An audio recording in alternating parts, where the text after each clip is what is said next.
प्रयोग कर कर देखिएगा। अभी तो नवरात्रि चल रही है, नवरात्रे में जब 5वां दिन नवरात्रे का रहे, चैत्री नवरात्रे का 5वां दिन रहे, और मान लो कि आपके घर में किसी बच्चे की, लड़के की या लड़की का या मंगल विवाह नहीं हो रहा हो या शादी नहीं हो रही हो, या उस लड़के लड़की के लिए बहुत प्रयास कर लिया आपने और उसकी शादी हो ही नहीं रही, अथक प्रयास आपने कर लिया और उसका मंगल विवाह नहीं हो रहा, तो ये देवी भागवत में स्पष्ट कहा गया, देवी भागवत में वर्णन किया गया है, देवी भागवत में वर्णित किया गया। और देवी भागवत में कहा गया कि आम का जो पत्ते होते हैं, आम का जो पत्ता होता है, आम का जो पल्लव होता है, उस आम के पत्ते पर हल्दी और सिंदूर, इन दोनों से स्वस्तिक का निर्माण किया जाए। देवी भागवत का संवाद है, बहुत ध्यान देना महाराज। जिन कन्याओं का विवाह ना हो पंचमी के दिन, नवरात्रे की कोई सी भी पंचमी, मतलब जो पंचमी तिथि पड़ेगी, कोई भी नवरात्रा हो, चाहे वो 4 नवरात्रे में से, चाहे वो पौष का हो, अश्विन का हो, चैत्र का हो, आषाढ़ का हो, किसी भी नवरात्रे में आप कर सकते हैं। एक पान के पत्ते पर, एक ही पत्ते पर जो 2 स्वस्तिक बनेंगे, एक हल्दी का बनेगा, एक सिंदूर का बनेगा। बस अंतर इतना है, जो हल्दी का स्वस्तिक है उस पर कंकु के चावल, अर्थात रौली के चावल, रौली कुंकू के चावल रखना है, और जो सिंदूर का है उस पे हल्दी के चावल रखना। इतना रखकर जिस लड़का लड़की का विवाह नहीं होता उसकी हथेली पर रखकर उसका नाम और गोत्र बोलकर महाराज उसको ले जाकर नीम के पेड़ के नीचे उसको रख दिया जाता है। मात्र 3.5 या 4 महीने ऐसे रहते हैं जिसके अंदर उस लड़का लड़की का विवाह पक्का हो जाता है। जिसका विवाह नहीं होता केवल उसी के लिए। पंचमी कौन सी तिथि? पंचमी, चाहे वो शुक्ल पक्ष की हो चाहे वो कृष्ण पक्ष की। शिव महापुराण की कथा कहती है, आपको सुख अनुभव हो जाए। कार्य सिद्ध जिंदगी में कभी संपदा कम नहीं हो सकती, संपदा बढ़ती चली जाती है। संपदा घट नहीं सकती, बढ़ेगी और घटेगी, कष्ट नहीं आ सकता, रोग बीमारी तकलीफ नहीं आ सकती। आपके लिए तो लाभदायक है, समझ लो ये कथा।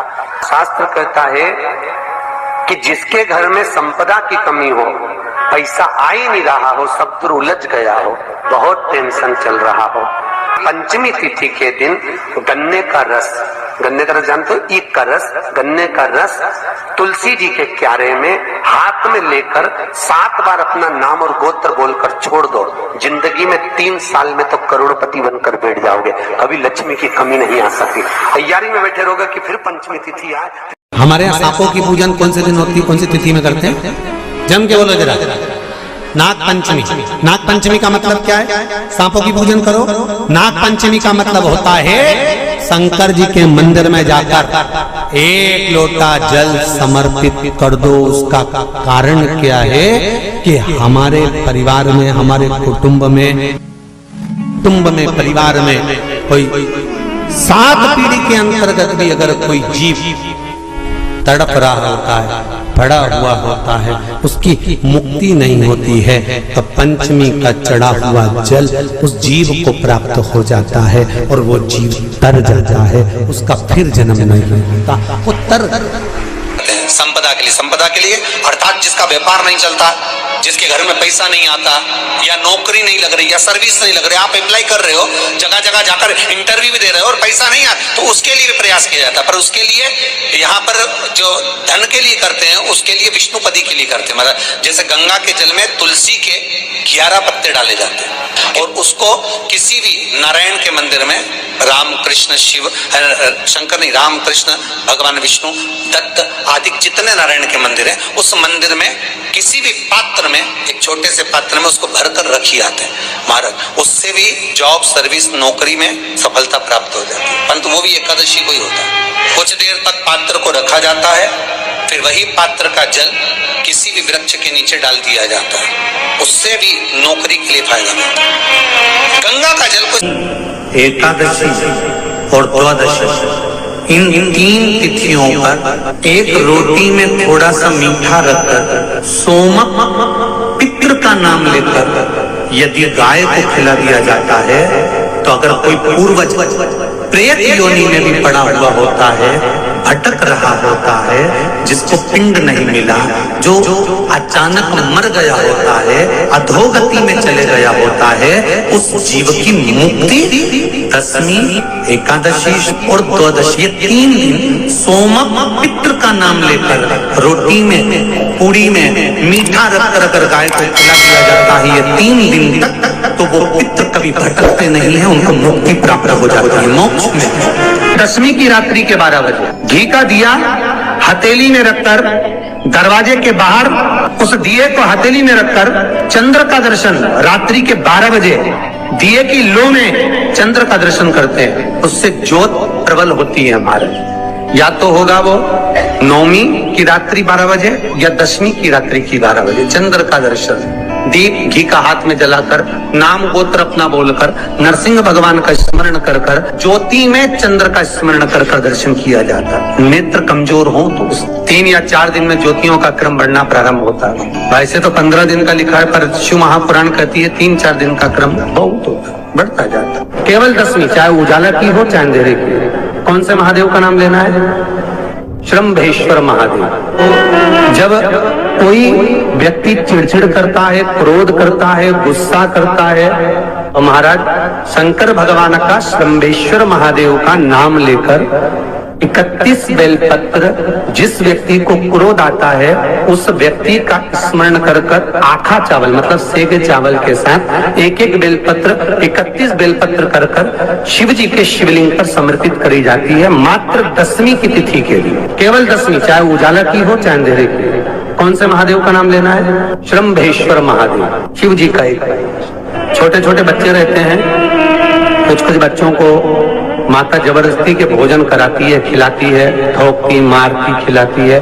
कुछ कुछ बच्चे ऐसे रहते हैं वो कुछ खा ही नहीं पाते, मुख में दो और वॉमिटिंग कर देते हैं, उल्टी कर देते हैं। ऐसे बच्चों के लिए, या जिस व्यक्ति को भोजन पचता नहीं और उधर में एसिडिटी रहती हो और जलन टाइप की होती हो, उसके लिए भी श्रम्भेश्वर महादेव का स्मरण है। सुंदर व्याख्यान वर्णन किया है। श्रम्भेश्वर महादेव के ठीक सामने, अर्थात भगवान शंकर के किसी भी शिवलिंग के सामने एक तांबे के लोटे में जल रख लीजिए और जल के अंदर 3 बेलपत्र डाल दीजिए, एक पीपल का पत्ता डाल दीजिए, शमी के 11 पत्ते कलश को छुआकर शंकर भगवान के शिवलिंग पर श्रम्भेश्वर महादेव के नाम से चढ़ा दीजिए। उस जल को उठाकर ले आइए, 1 रात्रि तक घर के अंदर रखना है।